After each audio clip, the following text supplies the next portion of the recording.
नमस्कार दोस्तों, 10 मार्च 2021 के डेली एडिटोरियल डिस्कशन में आपका स्वागत है। 4 इंपॉर्टेंट आर्टिकल्स मैं आज आपके साथ डिस्कस करूंगा। जुडिशियल पेट्रियार्की के एक आर्टिकल है, उसको मैं अलग से डिस्कस करूंगा। जो सबसे पहला आर्टिकल आज मैं आपके साथ डिस्कस करने वाला है वो है एग्रीकल्चरल रेगुलेटरी सिस्टम। इंडिया का एग्रीकल्चर में प्रॉब्लम है, हम सबको पता है। फार्म लॉज जब आए तो एक तबका ये बोल रहा था कि भाई एग्रीकल्चरल रिफॉर्म की ज़रूरत है, एक तबका ये बोल रहा था कि नहीं भाई ये फार्म लॉ सही नहीं है। अभी बेसिकली यहाँ पे हमको ये पता है कि हमारे फार्मिंग सेक्टर में प्रॉब्लम है, एग्रीकल्चर सेक्टर में प्रॉब्लम है।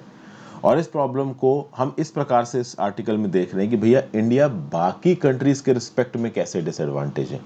हमने ये तो देखा है कि हमारे एग्रीकल्चर में प्रॉब्लम क्या है, बट हमारे एग्रीकल्चर की जो प्रॉब्लम है उसको बाकी दुनिया की कंट्रीज़ के साथ कंपेयर करिए, तुम कहाँ स्टैंड करते हैं। बेसिकली यही कंपैरिजन इस आर्टिकल में किया गया है, तो इस रिस्पेक्ट में इस आर्टिकल को हम लोग देखेंगे। फिर यहाँ पे फायर के बारे में बात की गई है। ऑलमोस्ट हर मेजर शहर में हम एक फायर का इंसिडेंट सुनते रहते हैं। हमने इंदौर में सुना, हमने अभी रिसेंटली कोलकाता में सुना। फिर कोलकाता में जो अभी फायर लगी है वो ईस्टर्न रेलवे के हेडक्वार्टर्स में लगी। ईस्टर्न रेलवे की हेडक्वार्टर्स एक मॉडर्न बिल्डिंग है जहाँ पे सारी मॉडर्न एमेनिटीज़ हैं, मॉडर्न सेफ्टी फीचर्स, उसके बावजूद वहाँ पे आग लग गई। तो कुल मिला के यहाँ पे यही बात की गई है कि भाई सरकार को कैसे यहाँ रिस्पॉन्सिबल ठहराया जाए इस इवेंट के लिए। कैसे ये जो बिल्डिंग बनाने वाले लोग हैं या जो भी रेगुलेटरी स्ट्रक्चर को बिलोंग करते हैं, चाहे वो स्टेट गवर्नमेंट का रेगुलेटरी स्ट्रक्चर हो चाहे सेंट्रल गवर्नमेंट का हो, कैसे इनको रिस्पॉन्सिबल ठहराया जाए ताकि इस प्रकार के इंसिडेंट्स आगे ना हो। इन सब चीज़ों के बारे में बातचीत करी जा रही है। फिर एक आर्टिकल लॉन टेनिस को लेके है। यहाँ पे बात की जा रही है जोकोविच, फेडरर और नदाल। इन तीन में बताया जा रहा है कि कैसे जोकोविच, नेडरर और फदाल का जो कैरियर है उसमें जोकोविच बहुत इंपॉर्टेंट माने जा रहे हैं। फेडरर देखिए, अभी तक लॉन टेनिस में अगर कोई सबसे बड़ा प्लेयर माना जाता है तो फेडरर माना जाता है, लेकिन जिस प्रकार से जोकोविच का ग्राफ आगे गया है हो सकता है वो फेडरर को भी पीछे छोड़ दें। ठीक है, तो फेडरल और नदाल के कंपैरिजन में जोकोविच कैसे बेटर उसके बारे में बात की गई है। वैसे तो एग्जाम्स के पर्सपेक्टिव से तो नहीं है, लेकिन लॉन टेनिस की एक बेसिक अवेयरनेस तो आपको होनी चाहिए कि लॉन टेनिस के फील्ड के 3 दिग्गज कौन कौन से हैं बड़े बड़े, कितने ग्रैंड स्लैम इन्होंने जीते हैं, क्या जोकोविच की परफॉर्मेंस रही है स्पेशली विद रिस्पेक्ट टू 2011 के बाद से लेकर 2021 तक जोकोविच की परफॉर्मेंस क्या रही है, उसको यहाँ पे पॉइंट आउट किया गया है। तो हम लोग एक बार इस आर्टिकल को डिस्कस कर लेंगे। फिर क्वाड, स्ट्रेटेजिक अपॉर्चुनिटी और क्वैगमायर। अब फॉरेन पॉलिसी से रिलेटेड आर्टिकल है, इसलिए मैं यहाँ पे इसको डिस्कस नहीं कर रहा हूँ। मैं कोशिश करूंगा कि अलग से वीडियो बना के आपके लिए ले आऊँ। करुणानिधि डिफेंस, इस आर्टिकल में एक्चुअली में बात ये की गई है कि जब 1975 में इंदिरा गांधी जी ने इमरजेंसी लगा दी थी, उस समय पे करुणानिधि ने कैसे रिस्पॉन्स किया, ये लिखा गया है इस किताब में। कैसे करुणानिधि ने अपने स्टेट में फ्रीडम ऑफ स्पीच को आगे बढ़ाने की कोशिश की, कैसे करुणानिधि ने वो लीडर्स जो कि इंदिरा गांधी के अगेंस्ट खड़े थे उनको अपने यहाँ पे शरण दी। तो कुछ इस टाइप के लोकल इंस्टेंसेस के साथ यहाँ पे ये आर्टिकल बताया गया है। एक्चुअली किताब छपी है recently, Karunanidhi a life. AS Panneer Selvan ji ने इस किताब को लिखा है, पेंजिंग वाइकिंग इसकी पब्लिकेशन है। तो उस किताब में से एक छोटा सा एक्सेप्ट निकाल के यहाँ पे छाप दिया है। So not important, not discussing. ये आखिरी आर्टिकल इंपॉर्टेंट है कि भाई इस आर्टिकल में पॉइंट आउट किया गया है कि जो बहुत इंपॉर्टेंट ऑर्गेनाइजेशन है हमारे देश के, जैसे कि मान लीजिए बॉर्डर सिक्योरिटी फोर्स, जैसे मान लीजिए सेंट्रल ब्यूरो ऑफ इन्वेस्टिगेशन, जैसे मान लीजिए नेशनल सिक्योरिटी गार्ड, जैसे मान लीजिए bureau of police research and development, ये जो ऑर्गेनाइजेशन इनके फुल टाइम हेड अभी के लिए नहीं है। तो इनके फुल टाइम हेड होने से क्या क्या नुकसान है, वो कौन कौन से इंस्टेंसेस हैं जिसमें हम लोग ये देख रहे हैं कि भाई इनके फुल टाइम हेड्स को नहीं अपॉइंट किया गया है और इसके क्या नुकसान है, और अगर अपॉइंटमेंट होता भी है तो भी वो अपॉइंटमेंट इफेक्टिव क्यों नहीं होता है। इन सब चीज़ों के बारे में बात करेंगे। और फिर मैं आपको एक व्यू पॉइंट बताऊंगा कि क्या सरकार चाहती नहीं इनके हेड्स को अपॉइंट करना। हर चीज़ को हम लोग बहुत डिटेल में इस वीडियो में देखेंगे। आगे बढ़ने से पहले हमेशा की तरह वीडियो पे लाइक का बटन दोस्तों, अगर अब तक आपने इस वीडियो को शेयर नहीं किया है, इस चैनल को शेयर और सब्सक्राइब नहीं किया है, बिल्कुल कर लीजिए। शेयर और सब्सक्राइब करने से वीडियोस को काफ़ी हिट मिलता है, यूट्यूब एल्गोरिदम में फ़ायदा मिलता है, इसीलिए मैं बार बार शेयर और सब्सक्राइब करने को बोलता हूँ। ठीक है, अभी भी काफ़ी महीने हो गए मेरे को वीडियोस बनाते हुए, लेकिन 3 से 3,500 तक ही व्यूज़ जाते हैं एडिटोरियल्स के। तो कोशिश है, मेरा टारगेट तो यही है कि 5,000 तक जाएं। तो आप जितना ज़्यादा लाइक और शेयर करेंगे उतना ही मदद मिलेगी। ज्वाइन बटन दबा के हेल्प भी कर सकते हैं, इंस्टाग्राम पे फॉलो कर लीजिए और टेलीग्राम ग्रुप ज्वाइन कर लीजिए आप इस लेक्चर की पीडीएफ पाने के लिए और मेरे बाकी लेक्चर्स के नोटिफिकेशंस को पाने के लिए। मैं अक्सर कर पीडीएफ्स को अपडेट करता रहता हूँ।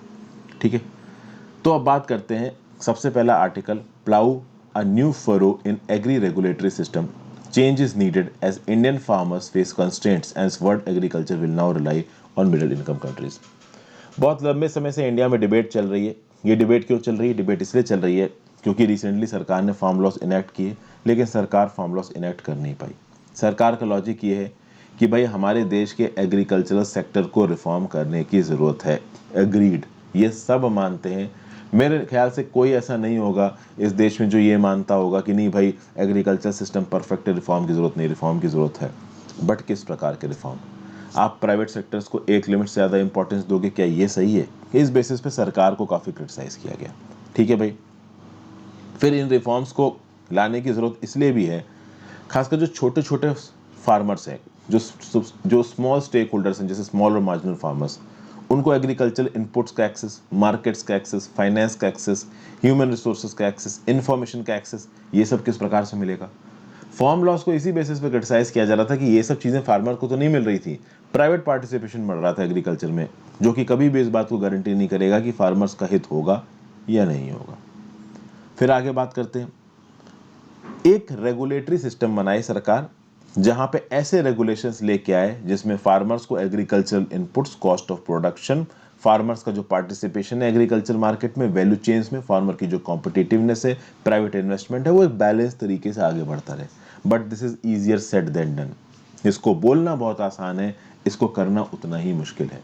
हमारे देश में सरकार एक लिमिट से ज़्यादा पैसा खत्म नहीं कर सकती। मिनिमम सपोर्ट वाले केस हमने देख लिया। और सरकार पूरी तरीके से प्राइवेट सेक्टर को भी नहीं घुसेड़ सकती, क्योंकि सालों से फार्मर सुसाइड्स हो रहे हैं और आगे हम और फार्मर सुसाइड्स अफोर्ड नहीं करते। अब हम यहाँ पे हमने इंडिया के अंदर तो ये बहुत देखा कि हमारे फार्मिंग सेक्टर में क्या प्रॉब्लम है, लेकिन इंडिया यहाँ पे बाकी कंट्रीज के कंपैरिजन में क्या कर रहा है, इसको यहाँ समझने की कोशिश करते हैं। और इसके लिए जो बेस्ट तरीका है वो है वर्ल्ड बैंक की एक रिपोर्ट है जिसका टाइटल है enabling the business of agriculture, EBA report. इसको स्टडी करना। ईबीए रिपोर्ट 2019 क्या बोलती है? ये इस क्वेश्चन पे कुछ इंसाइट्स देगी कि हमारा एग्रीकल्चर सेक्टर किस प्रकार से काम कर रहा है। ये जो ईबीए रिपोर्ट है वो 8 इंडिकेटर्स पे निकाली जाती है।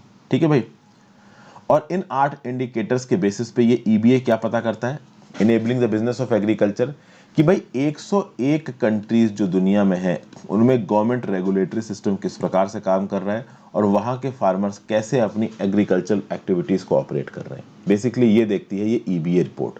और इस ईबीए रिपोर्ट में जो इंडिकेटर्स देखे जाते हैं, 8 इंडिकेटर्स, वो कौन कौन से हैं? Supplying seed, registering fertiliser, securing water, registering machinery, sustaining livestock, protecting plant health, trading food and accessing finance. ये 8 इंडिकेटर्स हैं और 8 इंडिकेटर्स के हिसाब से निकलती है ईबीए की रिपोर्ट। ये जो इंडिकेटर्स हैं ये मेजर करेंगे the strength of a country's agriculture regulatory environment pertaining to market integration and entrepreneurship in agriculture. और यहाँ पे इन्हीं सारे इंडिकेटर्स के बारे में बात की गई है। वर्ल्ड बैंक की एक ease of doing business report है। जिस प्रकार से ease of doing business report countries में ये पता करती है कि इस पर्टिकुलर कंट्री में धंधा करना कितना आसान है, कितना कन्वीनियंट है, बिजनेस करना कितना कन्वीनियंट है, उसी प्रकार से ये जो ईबीए रिपोर्ट है वो ये पता करती है कि उस पर्टिकुलर कंट्री में एग्रीकल्चर कितना स्ट्रीमलाइंड है, एग्रीकल्चर कितना अच्छे तरीके से कर रहा है। तो एग्रीकल्चर की फील्ड में भी हमारे पास रिपोर्ट है। और ये जो ईबीए रिपोर्ट है ना, इसको आप किसी ना किसी एग्जाम में कोट भी कर सकते हो। एग्रीकल्चर से रिलेटेड अगर आपके सामने क्वेश्चन आता है तो आप बोल सकते हो कि भाई enabling the business of agriculture 2019 जो कि वर्ल्ड बैंक रिलीज करता है, उसके ये इनसाइट्स हैं। इनसाइट्स क्या क्या है देखते हैं। 2019 की जो रिपोर्ट आई थी जिसमें 101 कंट्रीज को कवर किया गया, इसमें इंडिया की रैंक है 49 ईबीए एग्रीगेट स्कोर पे। जो टॉप 3 कंट्रीज हैं वो है फ्रांस, क्रोशिया और चेक रिपब्लिक। अगर आप एमर्जिंग ग्रुप्स की बात करो, एमर्जिंग ग्रुप्स 20 यानी 20 कंट्रीज जिनके अंदर सबसे ज़्यादा पोटेंशियल बताया जा रहा है, जो आगे आ रही हैं, अगर उनमें बात की जाए तो उनमें India has the second least favourable regulatory environment for farming activities after south Africa. कहने का मतलब ये है कि जो 20 इमर्जिंग ग्रुप्स हैं उसमें सबसे गंदा परफॉर्मेंस देने वाला कौन है? South Africa, when it comes to regulatory environment of farming activities. यानी जब एग्रीकल्चर के रेगुलेशन की बात आती है तो सबसे गंदी परफॉर्मेंस साउथ अफ्रीका की, और उसके बाद अगर किसी की सबसे गंदी परफॉर्मेंस है तो वो इंडिया है। EG20 कंट्रीज में सबसे अच्छी परफॉर्मेंस किसकी है? टर्की। उसके बाद Argentina, Brazil, Russian federation, Mexico, China. देखिए ब्राज़ील रशियन फेडरेशन, चाइना, ये तीनों ब्रिक्स के मेंबर हैं। ठीक है, इंडिया, साउथ अफ्रीका, ये दो सबसे गंदे परफॉर्मर है, ये भी ब्रिक्स के मेंबर है। इंडिया के लिए बस यही एक प्लस पॉइंट है कि उससे भी ज़्यादा गंदा परफॉर्मर है, वो है साउथ अफ्रीका। तो यहाँ पे हम देख सकते हैं कि इंडिया लैग कर रहा है अपने क्लोज कॉम्पिटिटर्स के पीछे एग्रीकल्चर की फील्ड में। क्लोज कॉम्पिटिटर्स कौन है? चाइना, ब्राज़ील और आपका हो गया रशियन फेडरेशन। ठीक है, आगे बात करते हैं। अब मैंने आपको बताया कि इस ईबीए रैंकिंग में 8 इंडिकेटर्स को देखा जाता है। अगर इंडिया इन 3 कंट्रीज के साथ अपने आप को कंपेयर करती, कौन सी 3 कंट्री? ब्राजील, चाइना और रशियन फेडरेशन, इसके पीछे हैं हम लोग ईपीए रैंकिंग्स में। तो भैया जो 8 इंडिकेटर्स हैं, 8 इंडिकेटर्स में 5 इंडिकेटर में तो भैया हम लोग इन तीनों कंट्रीज से बहुत पीछे हैं। वो 5 इंडिकेटर्स कौन कौन से हैं जिसमें हम चाइना, रशिया, ब्राजील से बिल्कुल पीछे हैं? एक है registering fertiliser and machinery, securing water, sustaining livestock, protecting plant health indicators. तो ये वो फील्ड्स हैं जहाँ पे हम इन 3 कंट्रीज से बिल्कुल पीछे हैं। अगर आप बात करो रजिस्टरिंग फर्टिलाइजर्स और मशीनरी क्या करता है, तो ये उन डोमेस्टिक लॉज और रेगुलेशंस को देखता है जो कि इस बात को इंश्योर करते हैं कि फार्मर के पास सही समय पे फर्टिलाइजर पहुंचे और सही समय पे एग्रीकल्चरल मशीनरी पहुंचे। कहीं ना कहीं ईवीए मशीनरी ये बोलना चाह रही है कि हमारे यहाँ जो मैकेनिज्म है जिसके थ्रू हम लोग फार्मर्स के पास फर्टिलाइजर पहुंचाते हैं या एग्रीकल्चर मशीनरी पहुंचाते हैं, ये मैकेनिज्म सही तरीके से काम नहीं कर रहा है। ठीक है भाई। फिर the regulatory processes that help farmers make appropriate decisions regarding the level of investment in agriculture I measured by securing water indicator. ठीक है, sustaining livestock indicator captures the quality of regulations affecting farmers access to livestock farming inputs. कुल मिला के life stock regulation में life stock को maintain करने के लिए, लाइफ स्टॉक्स की नई ब्रीड्स को डेवलप करने के लिए देश क्या कर रहा है, इसको मेजर करता है ईबीए रैंकिंग। इरिगेशन के फील्ड में वाटर इंडिकेटर्स में आपका ग्राउंड वाटर लेवल और बहुत अलग अलग प्रकार के इंडिकेटर्स को चेक करता है वर्ल्ड बैंक, और उसके बाद उनको अपनी ईबीए रैंकिंग्स में इंक्लूड करता है। प्लस यहाँ पे एसपीएस मेजर्स, जिसको आप बोलते हो फाइटोसैनिटरी मेजर्स। फाइटोसैनिटरी मेजर्स को लेके उस पर्टिकुलर देश में क्या नियम कानून है, क्या लेजिस्लेशन है, इसको भी देखा जाता है, क्योंकि बहुत हद तक ये फाइटोसैनिटरी मेजर्स इस बात को डिसाइड करेंगे कि आप अपने प्लांट हेल्थ इंडिकेटर को कितना प्रोटेक्ट कर रहे हो। तो ये लेजिस्लेशन भी यहाँ पे इंपॉर्टेंट है। इन सारे लेजिस्लेशन के बेसिस पे फाइनलाइज करके ये ईबीए रैंकिंग निकाली जाती है, और कहीं ना कहीं इन सारे मतलब 8 में से जो 5 इंडिकेटर्स मैं आपको बताया, इसमें हम चाइना, ब्राजील और रशियन फेडरेशन के पीछे हैं, और बहुत ज़्यादा पीछे हैं। फिर आगे बात की जाए, क्वालिटी एग्रीकल्चरल इनपुट्स जैसे कि फर्टिलाइजर, वाटर और मैकेनिकल पावर नहीं पहुंच पाते हमारे फार्मर्स के पास, जिसके चलते प्रोडक्टिविटी का लॉस होता है। फ्रूट प्रोडक्शन की जो कॉस्ट है वो बढ़ती है, अनसर्टेनिटी बढ़ती है। ठीक है भाई। सरप्लसेस नहीं पैदा कर पाते हैं फार्मर्स, नई प्लांट वेराइटीज को नहीं अडॉप्ट कर पाते हैं। ठीक है भाई। तो ये सब चीज़ें यहाँ पे बताई जा रही हैं। फिर आगे बात की जाए, the regulatory system that governs irrigation management is essential for reducing the variability of farm output. कहने का मतलब ये है कि हर साल कितना क्रॉप प्रोड्यूस हो रहा है, उस क्रॉप का मार्केट में दाम कितना है, फार्मर्स की इनकम कितनी हो रही है। कहीं ना कहीं एग्रीकल्चर फील्ड में ये सारे इंडिकेटर्स बहुत ज़्यादा इंपॉर्टेंट है। और हमारे यहाँ पे हमें ये बताने में ज़्यादा प्रॉब्लम नहीं होनी चाहिए कि फूड इन्फ्लेशन एकदम से बढ़ता है, एकदम से घटता है। ठीक है, ये एक बड़ी प्रॉब्लम है। हमारे यहाँ पे फार्मर्स की इनकम बिल्कुल कंसिस्टेंट नहीं है, कभी हो गई तो हो गई, कभी नहीं हुई तो फार्मर सुसाइड करते नजर आ रहे हैं। तो इतना तो हमको पता है कि इन सारे फैक्टर्स में हम लोगों की परफॉर्मेंस जो है वो बहुत गंदी है। प्लस हम लोग वल्नरेबल भी हैं नेचुरल शॉक्स की तरफ। ओके, कि भाई अगर कोई बाढ़ आ गई या पानी कम बरसा तो हम we are not prepared for it. ठीक है, तो इस प्रकार की परेशानियां देखिए हमको है ही हैं। ओके, फिर आगे बात की जाए एक चीज जिसकी सीड सप्लाई। कहीं ना कहीं इंडिया में देखा जाए तो सीड सप्लाई पे थोड़ा बहुत स्कोर जो है इंडिया का वो सही है। क्या बोला जा रहा है? अच्छा हाँ, मैं आपको बता दूं, सही है इसका मतलब ये नहीं है हाई है, कंपैरेटिवली हाई है। अगर बाकी कंट्रीज से आप कंपेयर करो इंडिया की परफॉर्मेंस 3 सेक्टर्स में, कौन कौन से 3 में? Supplying seed, trading food and accessing finance indicators, तो यहाँ पे हम लोग कंपैरेटिवली बेटर है। सप्लाइंग सीड इंडिकेटर क्या मेजर करता है? It evaluates laws and regulations that ensure timely release of seed to farmers, कि भाई फार्मर्स के पास सही समय पे सीड पहुंच रही है या नहीं पहुंच रही है, हाई क्वालिटी की सीड पहुंच रही है या नहीं पहुंच रही है। A robust seed supply system is required for improving yield and adopting new crop varieties. तो ये रैंकिंग्स ये भी देखती हैं कि ये सीड इंडिया में कहाँ बनाई गई, इंडिया के एग्रीकल्चर इंस्टीट्यूट्स कितना काम कर रहे हैं इसमें, जैसे पूसा एग्रीकल्चर इंस्टीट्यूट कितना काम कर रहा है, Indian council of agriculture research कितना काम कर रहा है, इस हर चीज़ को एनालाइज करती हैं वर्ल्ड बैंक की रैंकिंग्स। कहीं ना कहीं हमारे एग्रीकल्चर जो रिसर्च इंस्टीट्यूट्स हैं उनकी अच्छी परफॉर्मेंस के चलते सप्लाइंग सीड वाले इंडिकेटर में हम लोग की रैंकिंग थोड़ी बेटर है। फिर ट्रेडिंग फूड की बात की जाए तो इसमें भी लॉ और रेगुलेशंस को एसेस किया जाता है, ये देखा जाता है कि भाई कितना फैसिलिटेशन दिया जा रहा है सरकार के द्वारा अपने फार्मर्स को उनके एक्सपोर्ट्स को बढ़ाने के लिए। फिर भाई यहाँ पे एक और बहुत इंपॉर्टेंट जो इंडिकेटर है वो ये है एक्सेसिंग फाइनेंस इंडिकेटर। कितनी आसानी से हमारे देश में फार्मर्स को पैसा मिल जाता है अपने क्रॉप को उगाने के लिए। यहाँ पे बेसिकली यहाँ पे ऑथर बात कर रहा है वेयर हाउस रिसिप्ट्स की। Regulatory framework on the use of warehouse receipts is assessed using accessing finance indicator. मतलब कि एक फार्मर के पास फाइनेंस कितनी आसानी से पहुंच रहा है, ठीक है, और कितना कन्वीनियंट तरीके से पहुंच रहा है, ये कहीं ना कहीं इस वेयर हाउस रिसिप्ट वाले कंसेप्ट से रीड किया जाता है। क्या होता है कि हमको पता है कि फार्मर्स को क्रेडिट चाहिए होता है अपने क्रॉप्स में इन्वेस्ट करने के लिए, उसको सीड खरीदना है, पानी का जुगाड़ करना है, टूल्स खरीदने हैं, इम्प्लीमेंट्स खरीदने हैं। तो अगर एक robust warehouse receipt system है तो काफ़ी अच्छा होगा, यानी कि सरकार या प्राइवेट कंपनीज वेयर हाउसेस बनवाएं। जब किसान अपनी पैदावार कर ले तो किसान उस पैदावार को लेके जाए और उस वेयर हाउस में जमा कर दे। उस पैदावार के बेसिस पे जो वो वेयर हाउस वाला है वो किसान को एक रिसिप्ट देगा, और इस रिसिप्ट के बेसिस पे जो किसान है वो कहीं ना कहीं लोन उठा सकता है मार्केट से। समझ गया बात को? तो ये वेयर हाउस रिसिप्ट यहाँ पे कोलैटरल की तरह काम करती हैं। इस प्रकार का ये जो वेयर हाउस रिसिप्ट वाला सिस्टम है ना, ये दुनिया की ज़्यादातर कंट्रीज में चलता है। चाइना, रशियन फेडरेशन, यूएसए में तो बहुत अप्लाई किया जाता है। वहाँ पे जो फार्मर्स हैं वो जो भी पैदावार करेंगे वो अपने प्रोड्यूस को जाके वेयर हाउस में जमा करेंगे, वेयर हाउस वाला रिसिप्ट देगा, उस रिसिप्ट को ले जाके ये लोग बैंकों में कोलैटरल दिखा के लोन उठा सकते हैं, और फिर उस लोन के बेसिस पे वो अपनी अगली एग्रीकल्चरल क्रॉप साइकिल को परस्यू कर सकते हैं। कौन? फार्मर्स। और यहाँ पे एक और एंगल आता है, वेयर हाउस में अगर आपका रखा हुआ सामान सड़ जाता है तो आप इंश्योरेंस भी ऑप्ट कर सकते हो, मतलब फार्मर यहाँ पे सेफ हो जाएगा। इस प्रकार के जो इंडिकेटर्स हैं वो इंडिया में उस लेवल पे प्रेजेंट नहीं है जिस लेवल पे चाइना, यूएसए और बाकी डेवलप्ड कंट्रीज में प्रेजेंट है।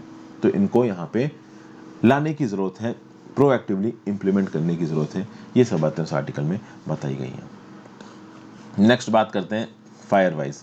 Safety training and technological fixes can cut the massive death tolls from fires each year. देखिए, जितनी भी मेजर इंडियन सिटीज़ हैं कहीं ना कहीं प्रिवेंटेबल एक्सीडेंट फायर्स लगती ही हैं। कुछ इंसिडेंट्स को बहुत ज़्यादा मीडिया में कवर किया जाता है, कुछ इंसिडेंट्स को नहीं कवर किया जाता। ये जो ज़्यादातर फायर्स लगती हैं ये फायर्स प्रिवेंटेबल होती हैं। इन फायर्स में प्रॉपर्टी का तो नुकसान होता ही होता है, इन फायर्स में आपका जान माल का भी नुकसान होता है। अभी रिसेंटली फायर लगी है ईस्टर्न रेलवे हेडक्वार्टर्स इन कोलकाता। 8 मार्च की शाम को ये फायर लगी, 9 लोगों की इसमें जान चली गई।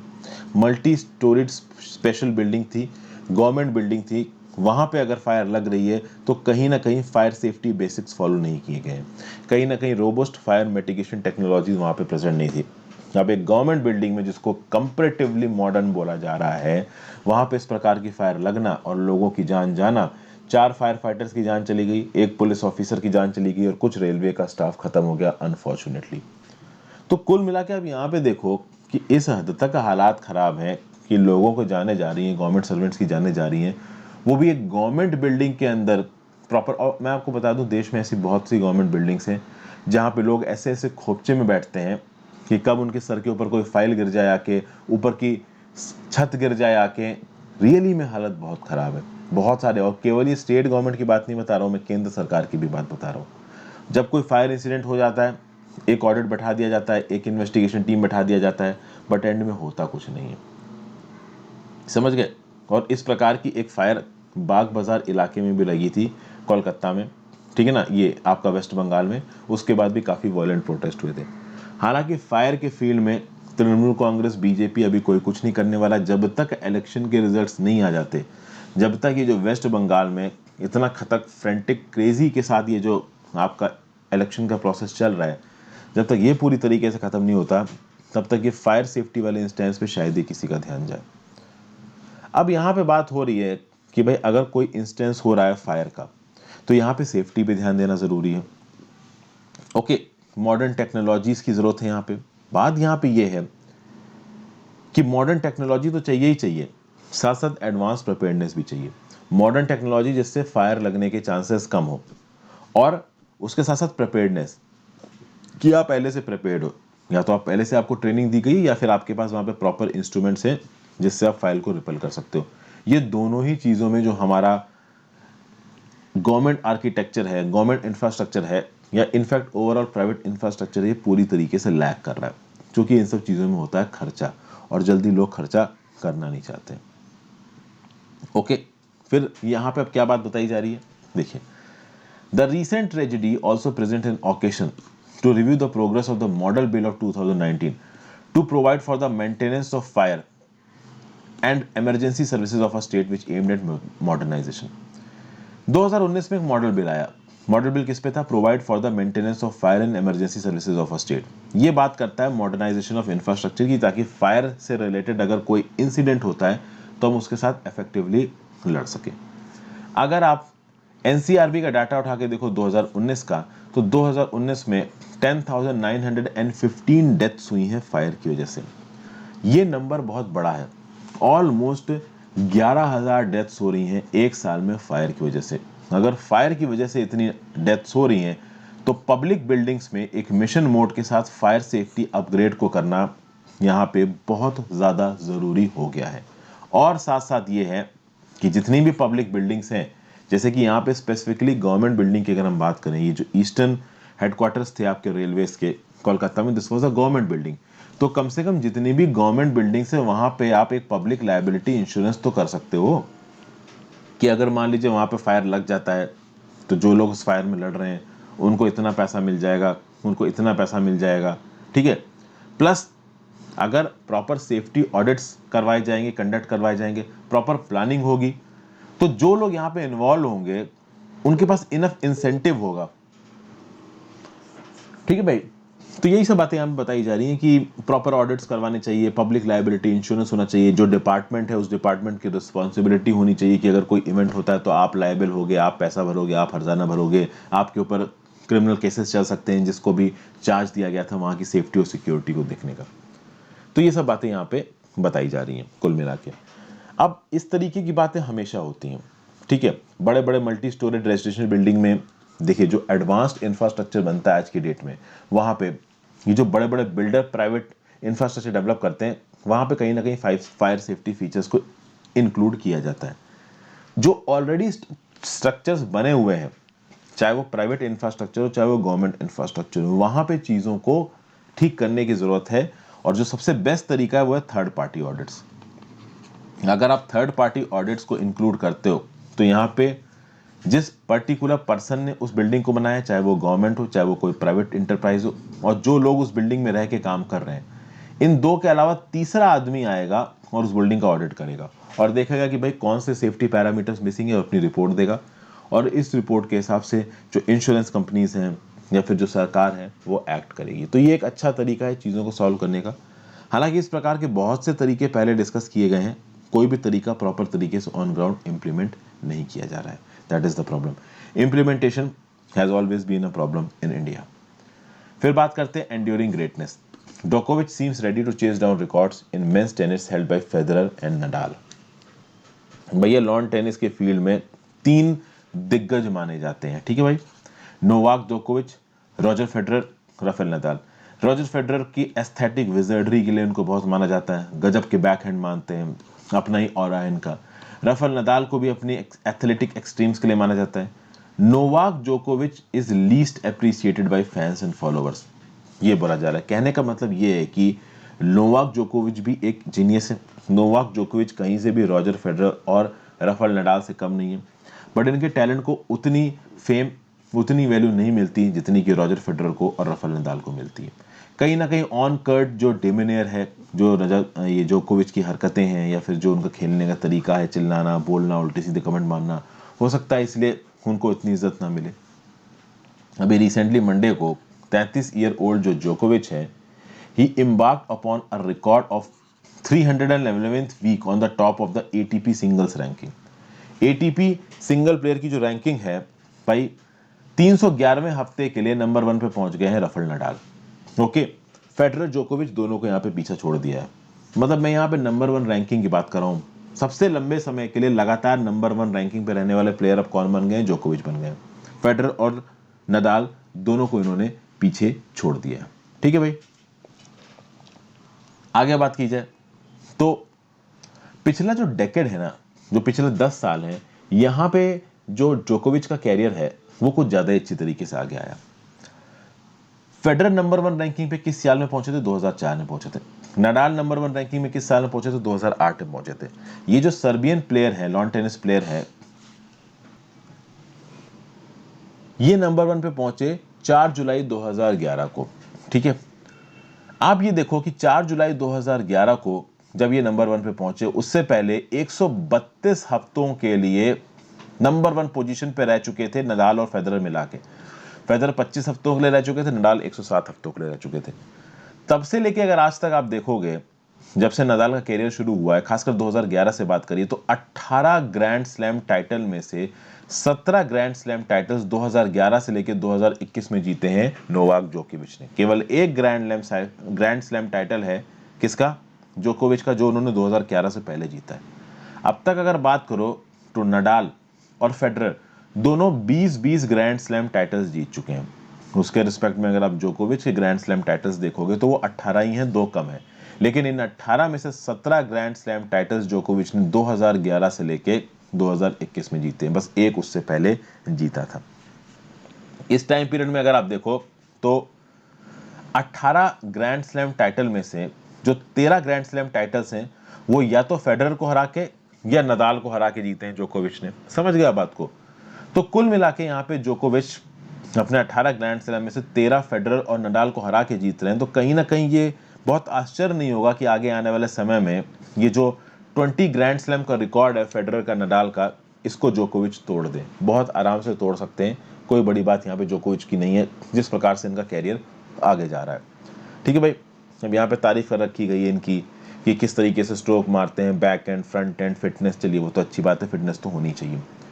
सबसे खास बात यह है कि जोकोविच की जो विनिंग स्ट्रीट है ना, वो अलग अलग प्रकार के कोर्ट्स पे, जैसे मेलबर्न और न्यूयॉर्क, जब भी ऑस्ट्रेलियन ओपन होता है, जब यूएस ओपन होता है, तो वो हार्ड कोर्ट पे होता है। हार्ड कोर्ट पे भी जीता है नडाल, इसने, जोकोविच ने। हार्ड कोर्ट पे इन्होंने 12 ग्रैंड स्लैम जीते हैं। विंबलडन की बात करिए तो विंबलडन ग्रास कोर्ट पे होता है। ग्रास कोर्ट में से 9 में से 5 जीते हैं जोकोविच ने। ओके, अगर आप बात करो तो जोकोविच नडाल को ज्यादा क्ले कोर्ट पे नहीं हरा पाए। 2020 का जो रोलैंड गैरोस का जो कंपटीशन हुआ, वहां पे नडाल जीत गए। एक्चुअली में नडाल को ना क्ले कोर्ट का बादशाह कहा जाता है। क्ले कोर्ट को में नडाल को हरा पाना बहुत मुश्किल है। बेसिकली जोकोविच ने ग्रास कोर्ट पे फेडरर को तो हरा दिया, बट क्ले कोर्ट पे जोकोविच नडाल को नहीं हरा पाए। तो कहीं ना कहीं क्ले कोर्ट की अगर परफॉर्मेंस को छोड़ दिया जाए, चूंकि इनविंसिबल बोला जाता है राफेल नडाल को क्ले कोर्ट पे राफेल नडाल को हरा पाना इज नेक्स्ट टू इम्पॉसिबल, ऐसा बोलते हैं। ठीक है ना? इसलिए जोकोविच का record against Nadal on clay court ये काफी खराब है। बट ग्रास कोर्ट पे उन्होंने फेडरर को भी बहुत हराया है, और क्ले, ये जो हार्ड कोर्ट है यूएस और ऑस्ट्रेलिया वाला, वहां पे तो हराया ही हराया है। समझ गए भाई बात को? यहाँ पे तो ये सब बातें यहाँ पे बताई जा रही हैं। जोकोविच की इनविंसिबिलिटी के बारे में बात की गई है, जोकोविच की यहाँ पे तारीफें करी जा रही हैं। तो जोकोविच, फेडरर और नडाल के बारे में कुछ बेसिक इन्फॉर्मेशन थी, हमने यहाँ पे बात कर ली। कुछ अलग टाइप के आर्टिकल्स भी डिस्कस करने चाहिए, तो मैं इस तरीके के आर्टिकल्स कभी कभी आपके साथ डिस्कस कर लेता हूँ। फिर नेक्स्ट आते हैं, in need of full time heads many central forces are functioning without regular chiefs which would impact their efficiency.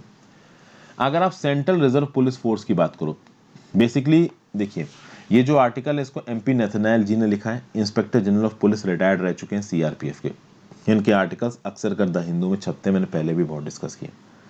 Central reserve police force की बात करिए तो 3.5 लाख लोग सीआरपीएफ में काम करते हैं। क्या प्रॉब्लम है इसके साथ कि अभी ये हेडलेस है, इसका कोई भी आप कह सकते हो कि हेड नहीं है, कोई भी इसको लीड अभी के लिए नहीं कर रहा है, और ये प्रॉब्लमेटिक है। जो इसके प्रीवियस इनकम्बेंट थे, जो कि सीआरपीएफ को हेड कर रहे थे, डॉक्टर एपी महेश्वरी, ये रिटायर कर गए 28 फरवरी 2021 को, और इनके रिटायर करने के बाद कोई परमानेंट हेड अभी के लिए सीआरपीएफ का अपॉइंट नहीं हुआ है। Special director general Kuldeep Singh, he is holding the charge of CRPF until a regular officer is appointed. तो भाई ये गड़बड़ है, स्पेशल डायरेक्टर जनरल इसका चार्ज पकड़ रहे हैं, कहीं ना कहीं सीआरपीएफ को एक परमानेंट हेड चाहिए। फिर बात की जा रही है यहाँ पे सीबीआई की, सेंट्रल ब्यूरो ऑफ इन्वेस्टिगेशन की। ये भी, इसका भी हेड अपॉइंट नहीं किया गया विद इफेक्ट फ्रॉम 3 फरवरी। 3 फरवरी को आर के शुक्ला साहब ने अपने 2 साल का टेन्योर पूरा कर लिया सीबीआई में। ठीक है भाई, अभी इनके बाद कोई ना कोई तो उस कुर्सी पे बैठाना जाना चाहिए था, लेकिन कोई कुर्सी पे नहीं बैठाया गया।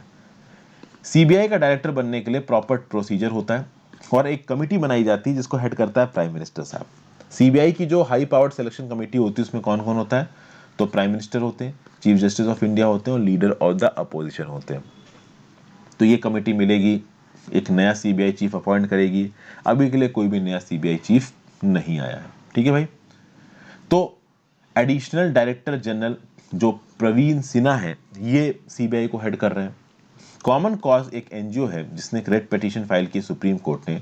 इन्होंने ये बोला है कि भाई एक रेगुलर सीबीआई का डायरेक्टर जल्दी से जल्दी अपॉइंट होना चाहिए, क्योंकि सीबीआई जैसा ऑर्गेनाइजेशन जो प्रीमियर एंटी करप्शन एजेंसी है वो हेडलेस काम कर रहा है, ये सही नहीं है। अब ये प्रॉब्लम केवल सीआरपीएफ में या केवल सीबीआई में भी नहीं है, और बहुत से ऑर्गेनाइजेशंस में, जैसे कि director general of border security force अगस्त, राकेश अस्थाना को डायरेक्टर जनरल बना दिया गया बॉर्डर सिक्योरिटी फोर्स का पिछले साल। उससे पहले वो किसके हेड थे, एनसीबी के। तो टेक्निकली अगर उनको डायरेक्टर जनरल बनाया जा रहा है बीएसएफ का, तो जो पुरानी पोस्ट है उनकी एनसीबी की, उससे उनको हटा देना चाहिए। लेकिन अभी के लिए वो बीएसएफ के भी डायरेक्टर जनरल हैं और नारकोटिक्स कंट्रोल ब्यूरो को भी वो हेड कर रहे हैं। अब ये प्रॉब्लमेटिक है भाई। देखिए, नारकोटिक्स कंट्रोल ब्यूरो भी अपने आप में एक बहुत इंपॉर्टेंट ऑर्गेनाइजेशन है और बॉर्डर सिक्योरिटी फोर्स भी अपने आप में एक बहुत इंपॉर्टेंट ऑर्गेनाइजेशन है। बॉर्डर सिक्योरिटी फोर्स की बात कर लीजिए तो सीआरपीएफ के बाद सेकेंड लार्जेस्ट फोर्स है border security force. Border security force भैया पाकिस्तान बॉर्डर पे पाकिस्तान आर्मी के साथ भी लड़ती है, जम्मू एंड कश्मीर में मिलिटेंट्स को भी मारती है, नॉर्थ ईस्ट में मिलिटेंट्स को भी मारती है। तो इंपॉर्टेंट ऑपरेशंस में बॉर्डर सिक्योरिटी फोर्स इन्वॉल्व है। तो कहीं ना कहीं बॉर्डर सिक्योरिटी फोर्स का जो हेड है तो उसको किसी और काम में आपको इंगेज नहीं करना चाहिए। लेकिन राकेश अस्थाना जी अभी के लिए एडिशनल चार्ज भी होल्ड कर रहे हैं नारकोटिक्स कंट्रोल ब्यूरो का। नारकोटिक्स कंट्रोल ब्यूरो का काम क्या है कि देश में जो ड्रग का आप कह सकते हो मूवमेंट है उसको ब्लॉक करें। तो इतने 2 सेंसिटिव डिपार्टमेंट्स का हेड आपने एक ही पर्सन को बना रखा है, जबकि ये इतने सेंसिटिव डिपार्टमेंट्स हैं कि इनका एक फुल टाइम हेड होना चाहिए जो सिंगल हैंडेडली उस डिपार्टमेंट को देखें। पर सरकार कहीं ना कहीं ये नहीं कर रही है, जो कि गलत है। फिर आगे बात कीजिए, नेशनल सिक्योरिटी गार्ड की बात की गई। नेशनल सिक्योरिटी गार्ड भी 6 महीने से कोई डायरेक्टर जनरल इसका परमानेंट अपॉइंट नहीं हुआ है। पिछले जो इनकम्बेंट थे डायरेक्टर जनरल, ठीक है भाई, उनके रिटायरमेंट के बाद जो डायरेक्टर जनरल है Indo Tibetan Border Police Surjeet Singh Deswal, उनको एडिशनल चार्जेस दे दिया गया है नेशनल सिक्योरिटी गार्ड का। ये सही नहीं है। इस नेशनल सिक्योरिटी गार्ड को भी एक फुल टाइम हेड की जरूरत है। ये जो नेशनल सिक्योरिटी गार्ड है इसमें आर्मी के भी लोग होते हैं, सेंट्रल आर्म्ड पुलिस फोर्सेस को भी लोग होते हैं। और नेशनल सिक्योरिटी गार्ड इतना इंपॉर्टेंट ऑर्गेनाइजेशन है, आपको याद होगा जब मुंबई अटैक्स हुए थे 2008 के, तो एनएसजी कमांडोज को बुलाया गया था। तो NSG is a very important force. NSG has to be in constant action, has to be constantly mobilise. तो ऐसे समय पे एनएसजी का एक परमानेंट हेड आप अपॉइंट नहीं कर रहे हो, then that is a problem. ठीक है भाई, सर्टेन हाई रिस्क पर्सनालिटीज को सिक्योरिटी प्रोवाइड करने की रिस्पॉन्सिबिलिटी भी एनएसजी की है। तो एनएसजी का भी परमानेंट फंक्शनल हेड होना चाहिए, वो भी यहाँ अपॉइंट नहीं किया गया। और फाइनली बात करते हैं बीपीआरडी की। हमारे देश में पुलिस फोर्सेस को ट्रेन करने के लिए एक ही रिसर्च और ट्रेनिंग इंस्टीट्यूशन है जिसका नाम है BPRD, bureau of police research and development. ये bureau of police research and development भी एक रेगुलर डायरेक्टर जनरल के बिना काम कर रहा है। जो फॉर्मर इनकम्बेंट थे VSK कौमुड़ी, he has been the special security internal security in the minister of home affairs. He continues to hold the additional charge of BPRD. पहले बीपीआरडी के हेड थे वीएसके कौमुड़ी। वीएसके कौमुड़ी को बाद में स्पेशल सेक्रेटरी बना दिया गया इंटरनल सिक्योरिटी में मिनिस्ट्री ऑफ होम अफेयर्स में।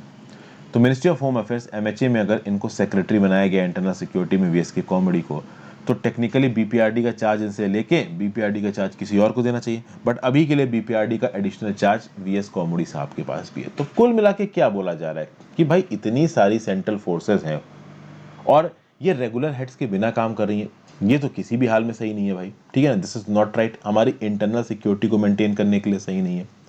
ज़रूरी ये है कि सरकार बहुत सीरियसली सही टैलेंट को और सही स्किल को रिकॉग्नाइज करके इन पोस्टों में जल्दी से जल्दी अपॉइंटमेंट करें। ठीक है भाई। प्लस प्रोविजनल चार्ज वाले लोगों के साथ एक प्रॉब्लम है। जिन लोगों को एडिशनल चार्ज दिया जाता है इन ऑर्गेनाइजेशंस का, जिन लोगों को प्रोविजनल चार्ज दिया जाता है इन ऑर्गेनाइजेशंस का, वो कभी भी इन ऑर्गेनाइजेशंस के काम को सीरियसली नहीं देखते हैं। मैं आपको बताता हूँ एक एग्जांपल। जब आप किसी सरकारी डिपार्टमेंट में काम करोगे, मान लो आपको 4 दिन की छुट्टी चाहिए, आप अपने इमीडिएट बॉस के पास जाओगे 4 दिन छुट्टी मांगने, मान लो वो छुट्टी पे है, तो उसका एडिशनल चार्ज जिसके पास होगा आप उसके पास छुट्टी मांगने आओगे। जिसके पास एडिशनल चार्ज होगा वो जल्दी आपकी छुट्टी सैंक्शन नहीं करेगा। वो बोलेगा कि भाई जो तुम्हारा सीनियर ऑफिसर है जब वो छुट्टी से आ जाए तो उससे सैंक्शन करवा लेना। कहने का मतलब क्या है? कहने का मतलब ये है कि अगर आपको किसी एक पर्टिकुलर पोस्ट पे बैठाया गया है केवल उसी पोस्ट के काम के लिए, तो आपको करना ही है वो काम। लेकिन अगर आपको एडिशनल चार्ज दिया गया है तो आप मेजर पॉलिसी डिसीजन नहीं लोगे, आप उसमें कुछ इनोवेशन करने की कोशिश नहीं करोगे। आप बस इंतजार में रहोगे कि जब कोई नया हेड आ जाएगा मैं उसको हैंड ओवर कर दूंगा, अभी के लिए तो मैंने टेम्परेली इस पोस्ट को पकड़ रखा है। और कुछ यही हो रहा है इन ऑर्गेनाइजेशंस में। इसीलिए बोला गया है कि जल्दी से जल्दी इन टॉप पोस्ट को सरकार के द्वारा फिल होना चाहिए। प्लस सरकार को यहाँ पे ये भी बोला जा रहा है कि जो भी फिल करती है सरकार इन पोस्टों को, वो कुछ इस प्रकार से फिल करे कि जो भी नए ऑफिसर्स आए वो कुछ समय के लिए यहाँ पे रुके। क्या होता है कि ज़्यादातर जो सीनियर आईपीएस ऑफिसर्स और senior IAS officers in post पे अपॉइंट किए जाते हैं। अब सीनियर आईएएस आईपीएस ऑफिसर किसी का 3 महीना बचा है डिपार्टमेंट में, किसी का 4 बचा है, किसी का 1 साल बचा है। इस प्रकार के लोगों को अगर अपॉइंट करोगे तो 3-4 महीने या 1 साल के बाद वो हो जाएंगे रिटायर। तो दिस थिंग डजंट हेल्प्स। कम से कम 2 साल का टेन्योर दो आप उन लोगों को जो कि इन टॉप पोस्ट पे बैठ रहे हैं, ताकि वो कम से कम एक प्रैक्टिकल टाइमलाइन के साथ कुछ तो इंपॉर्टेंट डिसीजन ले सकें इन ऑर्गेनाइजेशंस के काम करने के तरीके को बदलने के लिए। यहाँ पे यूनियन पब्लिक सर्विस कमीशन एक बहुत इंपॉर्टेंट रोल प्ले कर सकती है। यूनियन पब्लिक कमीशन एक ऐसा पैनल तैयार कर सकती है जिस पैनल में कुछ ऐसे नाम हो जिस नाम से लोगों को शॉर्टलिस्ट करके तुरंत इनकी पोजीशंस पे बैठाला जा सके। तो ये रिस्पॉन्सिबिलिटी यूनियन पब्लिक कमीशन को दी जा सकती है। Union public service commission department of personnel and training के अंदर काम करता है। डीओपीटी सीधे सीधे सरकार के अंदर काम करता है। एक्चुअली में देखा जाए तो यूपीएससी एक इंडिपेंडेंट कॉन्स्टिट्यूशनल बॉडी है, सीधे सीधे डीओपीटी के अंदर काम नहीं करता है, बट अपॉइंटमेंट्स में डीओपीटी मेजर रोल प्ले करता है। डीओपीटी अगर यूपीएससी से बोलेगा कि आप एक ऐसी लिस्ट मेंटेन करो, तो यूपीएससी जरूर लिस्ट मेंटेन करेगा, लेकिन जब तक डीओपीटी बोलेगा नहीं तब तक ऐसी कोई लिस्ट मेंटेन नहीं होगी। तो ये था इसका एनालिसिस दोस्तों आज के एडिटोरियल का।